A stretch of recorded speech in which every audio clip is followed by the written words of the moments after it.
হবে আপনাদের ভাগ্য। আপনারা সকলেই জয়টা ভালো করে দিবেন, বলে জয় জগন্নাথ। জগন্নাথ তো খুব খুশি হয়ে গেছে আপনাদের জয় ধ্বনি দেওয়াতে। জগন্নাথ দেবের যে পুরী ধাম, জগন্নাথ দেবকে সৃষ্টি করেছেন, দারুকানে তৈরি করেছেন, তেনার নাম কি ছিল জানেন? ইন্দ্রদুম্ন রাজা। ইন্দ্রদুম্ন রাজা ছিলেন, তেনার বাবার নাম জানেন? তেনার বাবার নাম ছিল দেবালিক। ইন্দ্রদুম্নের বাবা তিনি ছিলেন লব কুশের বংশ, সূর্য বংশ। রামের পুত্র ছিল না লব কুশ? হ্যাঁ, তার বাবা ছিলেন বিংশতি বংশের মধ্যে, উনিশ ছিলেন। আর ইন্দ্রদুম্ন ছিলেন 20তম বংশের মধ্যে।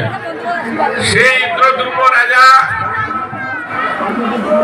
এই পৃথিবীতে এমন ধর্ম করেছিল,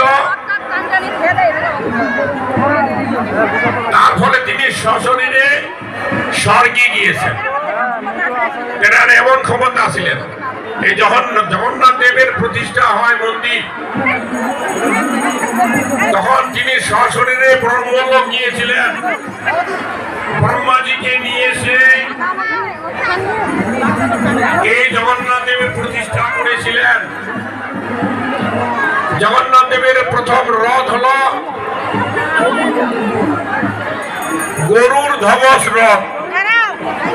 জগন্নাথ দেবের রথটার নাম হলো গরুর ধবস রথ। আর বলদেবের রথটার নাম হলো তাল ধবস রথ।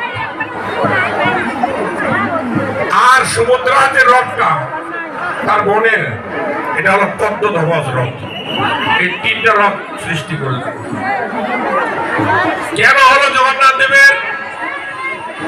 ইন্দ্রদুম্ন রাজা যখন কোটি কল্পকাল স্বর্গে ছিলেন, একদিন স্বর্গের রাজা ইন্দ্ররাজ বলছেন, হে ইন্দ্রদুম্ন রাজা, তোমার স্বর্গের কামনা বাসনা, তোমার পূর্ণ ফল নষ্ট হয়ে গেছে, সব শেষ, তোমাকে আবার ওই মত্তধামে আসতে হবে।